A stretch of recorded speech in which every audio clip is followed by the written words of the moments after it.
Palakkad railway സ്റ്റേഷനിലെത്തിയ Shekhar നേരെ പോയത് city police സ്റ്റേഷനിലേക്കാണ്. City police സ്റ്റേഷന്റെ ഉത്തരവാദിത്തം എസ്.ഐ. രുദ്രനായിരുന്നു.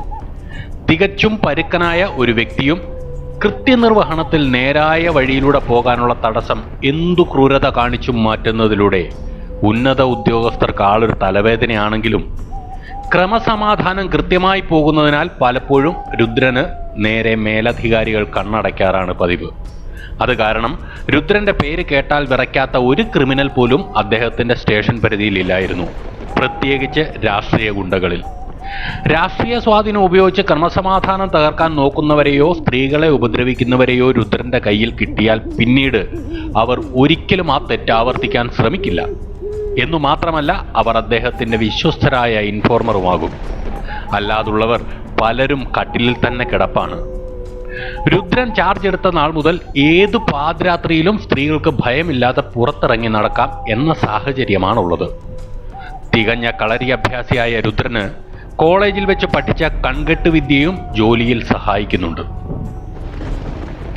ഒരിക്കൽ സ്ഥലത്തെ ഒരു വലിയ അബ്കാരി കോൺട്രാക്ടറുടെ മകൻ അവൻ്റെ വീട്ടിൽ ജോലിക്ക് നിൽക്കുന്ന ഒരു സ്ത്രീയുടെ മകളെ മാനഭംഗപ്പെടുത്തുകയും കൊന്ന് കത്തിച്ചു കളയുകയും ചെയ്ത കേസിൽ വന്നു പെട്ടത് രുദ്രന്റെ കൈകളിലാണ്.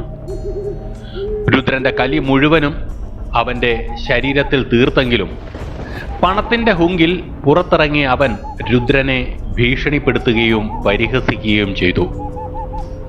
ഭ്രാന്ത് കയറിയ രുദ്രൻ വക്കീലും അച്ഛനും കണ്ടു നിൽക്കെ അവൻ്റെ 2 കണ്ണുകളും തൻ്റെ വിരലിറക്കി പൊട്ടിച്ചു കളഞ്ഞു. ആ കേസിൽ സസ്പെൻഷനായ രുദ്രനെ കൊല്ലാൻ അബ്കാരി കുറെ ഗുണ്ടകളെ വിട്ടെങ്കിലും കളരിയും കൺകെട്ടും ചേർത്തുള്ള പ്രകടനത്തിൽ അവരെയെല്ലാം രുദ്രൻ തുരത്തി ഓടിച്ചു. പക്ഷെ കലിയടങ്ങാത്ത രുദ്രൻ ആ ഒറ്റ രാത്രി കൊണ്ട് അബ്കാരി കോൺട്രാക്ടറുടെ ഒട്ടുമിക്ക ഗോഡൌണുകളും വണ്ടികളും തീയിട്ട് നശിപ്പിച്ചു. പിറ്റേന്ന് തനിക്കുണ്ടായ കോടികളുടെ നഷ്ടമറിഞ്ഞ അബ്കാരി ഹൃദയം പൊട്ടി മരിച്ചു. ആ സംഭവത്തിന് ശേഷം രുദ്രനുള്ള രഹസ്യമായ വിളിപ്പേര് സാത്താൻ രുദ്രൻ എന്നാണ്. അതോടെ സാത്താൻ രുദ്രൻ എന്ന പേര് ആ നാട്ടിൽ കുറ്റവാളികൾക്ക് വലിപ്പച്ചെറുപ്പമില്ലാതെ പേടി സ്വപ്നമായി തീർന്നു.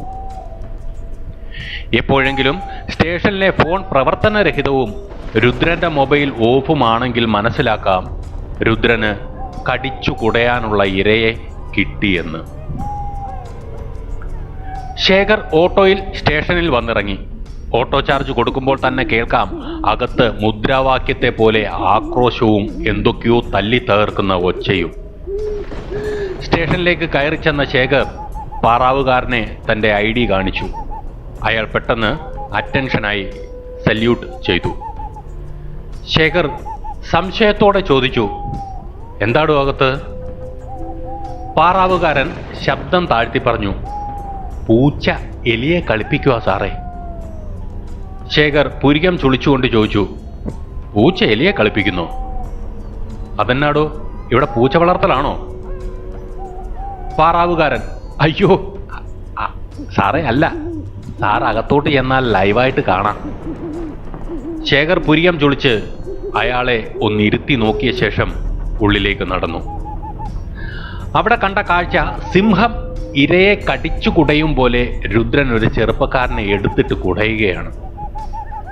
ബട്ടണെല്ലാം അഴിച്ച യൂണിഫോം മുഴുവനും വിയർപ്പിൽ കുതിർന്നിരിക്കുന്നു. കാഴ്ചക്കാരെ പോലെ അവിടെ നിൽക്കുന്ന മറ്റു പോലീസുകാരുടെ മുഖത്ത് ദയനീയമായ ഭാവം. കയറി വരുന്ന ശേഖരനെ കണ്ടപ്പോൾ ആ ഭാവം ഒരു പരിഭ്രമമായി മാറി. കള്ള കഴിവേറി, നാട്ടിൽ നിന്റെ തണ്ടും തരത്തിലുമുള്ള പീസുകൾ ധാരാളമുണ്ട്, അവരെയൊന്നും നിനക്ക് വേണ്ട. പാവങ്ങളായ നീയൊക്കെ വിളിക്കുന്ന താഴ്ന്ന ജാതിയിലുള്ള പെങ്കൊച്ചുകൾ മതി, അല്ലടാ പുല്ലേ. എന്നതാടാ അവളുമാർക്ക് ഇത്ര ഗുണം? ചോദിക്കാനും പറയാനും ആരും ഇല്ല എന്നുള്ളതോ? ശേഖറിന് പുറം തിരിഞ്ഞു നിൽക്കുന്ന രുദ്രന്റെ മുന്നിൽ കുനിച്ചു നിർത്തിയ ചെറുപ്പക്കാരന്റെ പിറകിലേക്ക് പിടിച്ചു കെട്ടിയ കൈകൾക്കിടയിൽ ലാത്തി തിരികെ കയറ്റി അതിൽ പിടിച്ച് മുകളിലേക്ക് പൊക്കി നട്ടെല്ലിന്റെ നടുവിലായി മുഷ്ടി ചുരുട്ടി ആഞ്ഞിടിച്ചുകൊണ്ട് രുദ്രൻ ആക്രോശിച്ചു.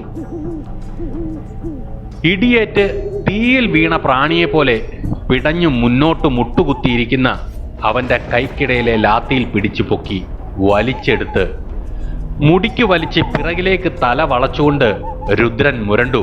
കൊന്നുകളയും പന്നി നിന്നെ. അതും പറഞ്ഞ് അവനെ കറക്കി ശേഖറിന് നേരെ തിരിഞ്ഞ രുദ്രൻ ഇരയുടെ കഴുത്തിൽ കടിച്ച് തലയുയർത്തിയ കടുവയെപ്പോലെ ശേഖറിനെ തുറിച്ചു നോക്കി. മുരണ്ടുകൊണ്ട് ചോദിച്ചു, ആരാടോ താൻ? ഇവനെ ജാമ്യത്തിലിറക്കാൻ വന്നാണോ? വായിൽ നിറയെ പേപ്പർ കുത്തിത്തിരുകി മാസ്കിംഗ് ടേപ്പ് പൊട്ടിച്ച ആ ചെറുപ്പക്കാരൻ്റെ നീര് വന്ന് വീർത്ത മുഖം കണ്ടപ്പോഴാണ് ഇത്രയും മർദ്ദനമേറ്റിട്ടും അയാൾ നിലവിളിക്കാതിരുന്നതിൻ്റെ രഹസ്യം ശേഖറിന് മനസ്സിലായത്. ആ ചെറുപ്പക്കാരൻ തീർത്തും അവശനായിരുന്നു. മൂക്കിൽ നിന്നും ചെവിയിൽ നിന്നും ചോര ചാടുന്നു. ശേഖർ അത് കണ്ട് രുദ്രനോട് പറഞ്ഞു, ഇനി തല്ലണ്ട, അവൻ ചത്തുപോകും. പെട്ടെന്ന് രുദ്രൻ അവൻ്റെ പിടിവിട്ടു. അവൻ്റെ ശരീരം വഴന്ന് താഴെ വീണ് കിടന്ന് പുളഞ്ഞു. രുദ്രൻ ശേഖറിനെ നോക്കിക്കൊണ്ട് പരിഹാസത്തോടെ ചോദിച്ചു, എങ്ങനെ? ഉപദേശിക്കാൻ വന്നതാണോ? ശേഖർ അത് ശ്രദ്ധിക്കാതെ രുദ്രന്റെ അടുത്ത് നടന്നു എന്ന് താഴെ കിടന്ന് പുളയുന്ന ചെറുപ്പക്കാരനെ നോക്കിക്കൊണ്ട് പറഞ്ഞു, I am CI Somashekhar from Kollam. Shekhar ID card കാണിച്ചു. അത് കണ്ട രുദ്രൻ ഒന്ന് തത്രിച്ചു. പിന്നെ അറ്റൻഷനായി സല്യൂട്ട് ചെയ്യാൻ കൈ ഉയർത്തിയപ്പോൾ ശേഖർ തടഞ്ഞുകൊണ്ട് പറഞ്ഞു, തൻ്റെ ആ വിരലിൻ്റെ ഞൊട്ടയൊക്കെ ഒന്ന് വിട്ടിട്ട് മതി, ഇല്ലെങ്കിൽ കൈ നിവരില്ല. രുദ്രൻ സല്യൂട്ട് കൊടുത്തുകൊണ്ട് പറഞ്ഞു, സോറി സാർ, അത് സാർ വരുമെന്നല്ലാതെ ഇന്ന് വരുമെന്ന് ഇൻഫർമേഷൻ ഇല്ലായിരുന്നു. രുദ്രൻ കസേര കാണിച്ചുകൊണ്ട് പറഞ്ഞു, സാർ ഇരുന്നാട്ടെ. പിന്നെ കോൺസ്റ്റബിളിനോട് പറഞ്ഞു, ഇതിനെ എടുത്ത് അകത്തിട്, അവൻ്റെ തലവരെ അല്പം നേരെയാണെന്നാ തോന്നുന്നത്. ഷർട്ടിന്റെ ബട്ടൺ ഇട്ടുകൊണ്ട് രുദ്രനും കസേരയിൽ ഇരുന്നു. പോലീസുകാർ വന്ന് നിലത്ത് കിടന്ന് പുളയുന്ന ചെറുപ്പക്കാരനെ വലിച്ചഴിച്ച് ലോക്കപ്പിൽ കൊണ്ടിടുന്നത് നോക്കിക്കൊണ്ട് ശേഖർ രുദ്രനോട് പറഞ്ഞു, രുദ്രൻ ഇന്ന് നല്ല മൂഡിലാണെന്ന് തോന്നുന്നല്ലോ.